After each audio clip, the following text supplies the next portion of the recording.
everybody. Hope you're having a nice day. Hi guys. So Lisa is on holiday this week and we thought it was time for another team vlog, and we wanted to show you some of our makes from our new ebook, the Work to Weekend ebook. We filmed most of this in the shop, but full disclosure, we had a few camera malfunctions, which is why I'm filming this introduction in our lovely studio in Hackney instead. And the other thing to let you know is that because we've been so busy here at the moment, we've been closing the Clapham shop and of course getting the ebook ready for release. Not all of us had much time on our hands to make one of the ebook garments. So we had some help from our sample sewer, Lisa or LJ, who helped myself, Alex and Becca by making up our garments. And we want to say thanks so much to LJ for that because they are beautiful. So our Work to Weekend ebook comes with 5 patterns. We've got an Anna coat, a Dana dress, an Edie top, a Kate dress and a Camille jumpsuit. And although we quite all want to make all of them, we thought we'd choose one to show off. So without further ado, here's our makes. So first up we've got Becca. Hello. In her brand new Edie top. So did you and LJ make any changes to the pattern? So we kept the length as it is. So obviously I'm not very tall, so you can see it's fairly long on me, but actually I quite like that because it keeps your back nice and warm in the winter. Keeps you can like tuck it into things and it'll stay tucked in. You know, if you've got a short top it'll pop out. But anyway, if you like it shorter and you are short like me, maybe you might want to shorten it, but anyway, I quite like the length. We did shorten the sleeves just because I quite wanted a sort of elbow length sleeve. So yeah, I just gave LJ my measurement under my arm, which she was like, oh, that's a really short measurement, but I have short arms. Yeah, and so she just shortened it to that kind of length. Also, because I've got like slightly bigger arms for my size, she did grade up the sleeves a little bit just so it wasn't like too tight.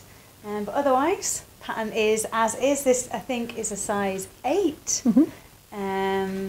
Yeah, and like if I made it again, I might do a full bust adjustment. You can see I've got some sort of lines across the bust here and slight folds here, which sort of telltale signs. Yeah, it means I could do with a little bit more room. So if I was feeling involved, then maybe I would do a full bust adjustment. Excellent. And what sort of details do you like about the Edie top? What I really like is obviously the neckline is like its biggest feature, I think, and yeah, it's really nicely done. So it's quite sorry, I moved my hair. It's a nice wide boat neck and you've got stitching that goes all the way around it. And I really like the way that it's finished. So you sew some of the shoulder seam first, but not all the way into the neckline, and then you do the hem. You turn the hem at the neckline under and then finish it. So you just get a really nice clean finish on that neckline. And then because you use the tape, whose name I can't remember, on the neck, then that helps stop it stretching out as well. And do you have any plans to make any others or any other patterns from the ebook? Yeah, I mean, I really like the Dana dress and top, especially the top version. I'm trying to make more separates at the moment. So yeah, I think I could see some of the top versions. I'd like more Edies as well, maybe some long sleeve ones would be nice. So if you were going for a winter Edie, I think you may have a fabric in mind. Yeah, I made a Mandy boat neck tee a few months ago in this lovely fuzzy fabric that we had. I can't remember the full name, fuzzy something. Yeah. We'll pop a note in. We'll pop a note in about it. This will be on the website next week. And like, it's so hard to convey the texture of it via video, but yeah, it's just really soft and snuggly, and this would make a really nice Edie.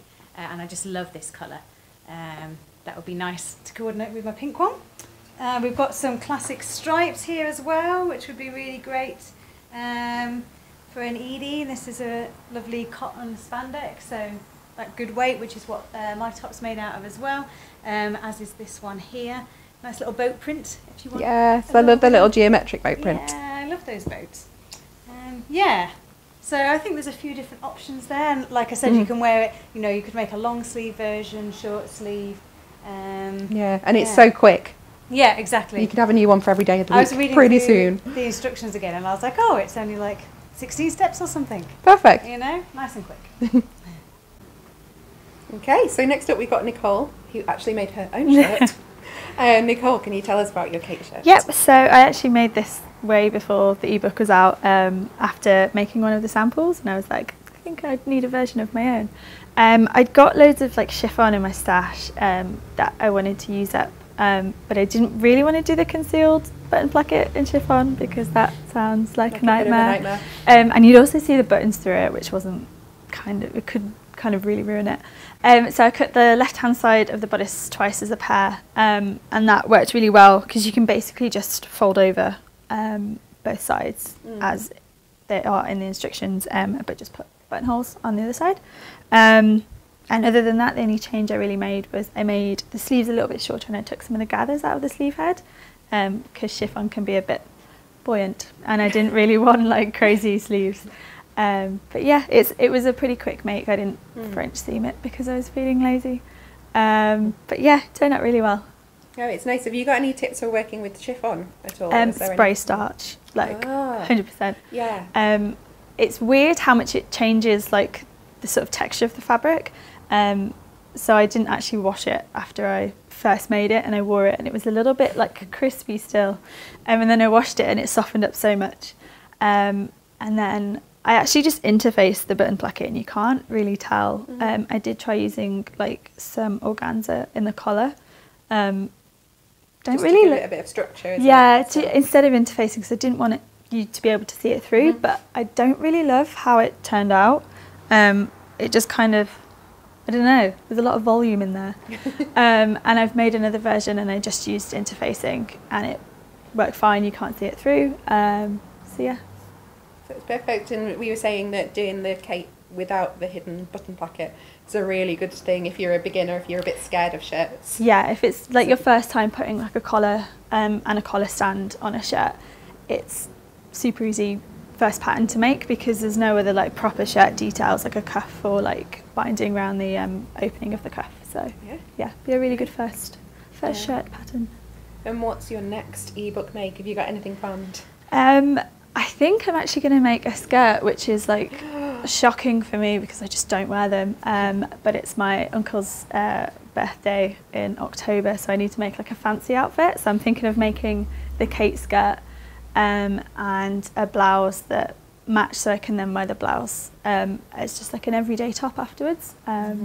But like it looks like a dress. Yeah, I like that. I like the faux dress and faux jumpsuit thing going on at the moment. And then it takes about the same amount of time as well, so may as well. Why not? And then you've got like 3 outfits out of it. Exactly. So Alex and I opted for Dana's. We've kind of representing both halves of the ebook in that I'm a bit more worky today and Alex is full weekend. Alex, can you tell us a little bit about your Dana top? So this is version 3 of Dana, which is like the cropped version to wear with like high waists. Like I've got high waisted jeans on, or maybe the Kate skirt or Camille trousers, something like that.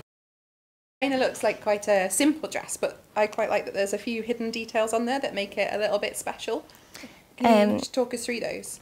Yeah, definitely. So it closes with buttons down the front, but you would never know because of the concealed button placket they're hiding in there.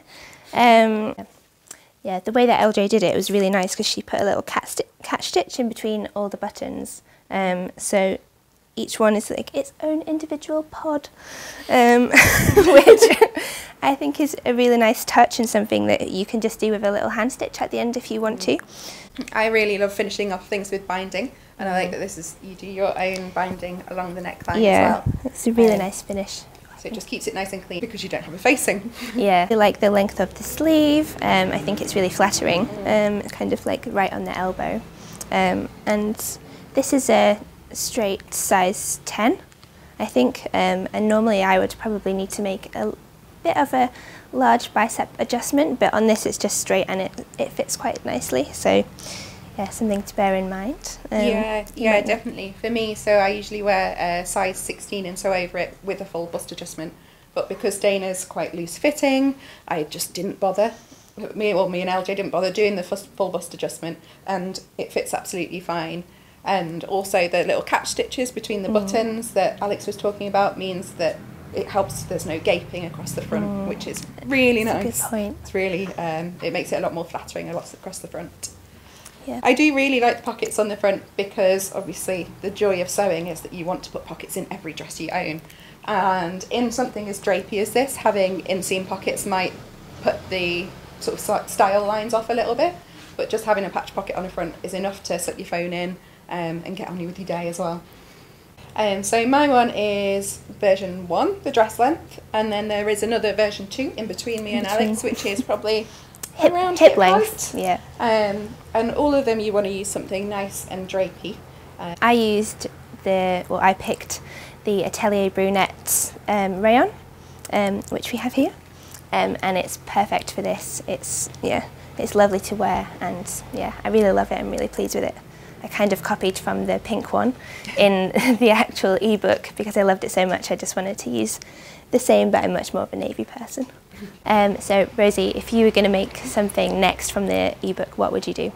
Well, I think my next one has to be a Camille jumpsuit, because I really liked the jumpsuit when we were working on the ebook, but then one of our testers made a version where she cut the trousers a little bit shorter, so it's a culotte jumpsuit, and I feel like I want to go big and bright and bold with it, and potentially this red fabric here would work really well for it, because I think it'll be great in the autumn while it's still a little bit warm, but then come winter get some tights on and I'll still wear it then too. So that's our makes for now. As you can see, we've all got some more planned, so hopefully you'll see them popping up on Instagram, and we'll be wearing them all the time at work and for the weekend.